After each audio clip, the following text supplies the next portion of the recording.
Sahabat rumah belajar, pasti sahabat pernah melihat serangga dan burung. Keduanya sama-sama bisa terbang, bukan?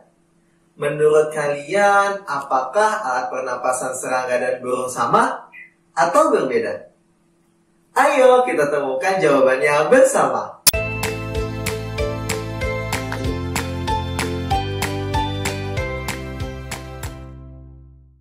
Assalamualaikum sahabat rumah belajar dimanapun berada. Berjumpa lagi dengan Bapak Furqan Rahman. Pada pembelajaran kali ini kita akan belajar tentang organ pernapasan pada hewan. Sama halnya seperti manusia, hewan juga bernafas untuk menghirup oksigen dan mengeluarkan karbon dioksida. Namun, sistem pernapasan pada hewan berbeda dengan manusia. Dan juga di antara beberapa jenis hewan pun berbeda juga alat pernapasannya. Seperti cacing, serangga, ikan, amfibi, reptil, burung, dan juga mamalia. Apa saja ya organ pernapasan pada hewan-hewan tersebut? Untuk lebih jelasnya, ayo kita simak penjelasan Bapak berikut ini. Hewan yang pertama adalah cacing. Nah sahabat, cacing bernafas dengan permukaan kulitnya. Kulit cacing selalu basah dan berlendir. Hal ini terjadi agar memudahkan proses penyerapan oksigen dari udara. Itulah sebabnya cacing senang hidup di tempat lembab untuk menjaga kulitnya agar tetap basah dan berlendir. Sahabat tahu tidak? Di bawah permukaan kulit cacing terdapat pembuluh darah yang akan mengedarkan oksigen yang diserap oleh kulit ke seluruh tubuh cacing. Baik sahabat, hewan selanjutnya adalah serangga. Alat pernapasan pada serangga adalah trakea. Trakea adalah sistem tabung yang memiliki banyak percabangan yang disebut trakeola. Udara akan masuk ke dalam tubuh serangga melalui pori-pori permukaan tubuh yang disebut spiracle. Kemudian akan mengalir sepanjang trakea untuk menuju ke trakeola. Lalu oksigen akan diserap dan disebarkan oleh sel ke seluruh tubuh serangga. Hewan yang berikutnya adalah ikan. Sahabat rumah belajar, ikan bernafas dengan insang. Insang terletak di belakang rongga mulut pada kedua sisi kepala ikan.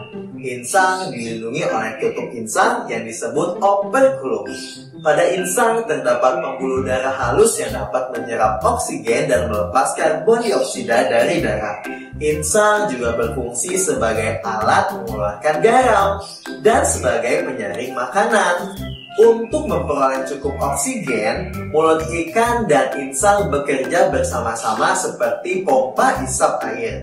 Secara bersamaan, mulut terbuka dan dinding mulut mengembang. Saat itulah air terisap masuk.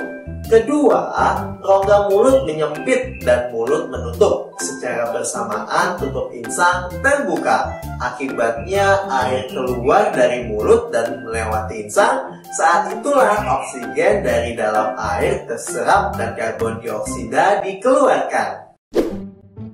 Sahabat, apakah kalian tahu disebut apakah hewan yang bisa tinggal di darat dan di air? Betul sekali, hewan tersebut adalah amfibi. Amfibi seperti katak hidup di darat dan di air. Saat masih berupa kecebong, pernapasannya menggunakan insang luar. Kemudian setelah 9 hari dengan menggunakan insang dalam. Lalu setelah menjadi katak, pernapasannya menggunakan paru-paru dan kulit. Nah sahabat, permukaan kulit katak selalu basah loh. Hal ini agar memudahkan katak menyerap oksigen dari udara. Sahabat, kelompok hewan berikutnya adalah reptil. Reptil seperti kadal, ular, dan buaya bernafas dengan paru-paru. Udara akan masuk melalui hidung, lalu ke batang tenggorokan, lalu masuk ke paru-paru.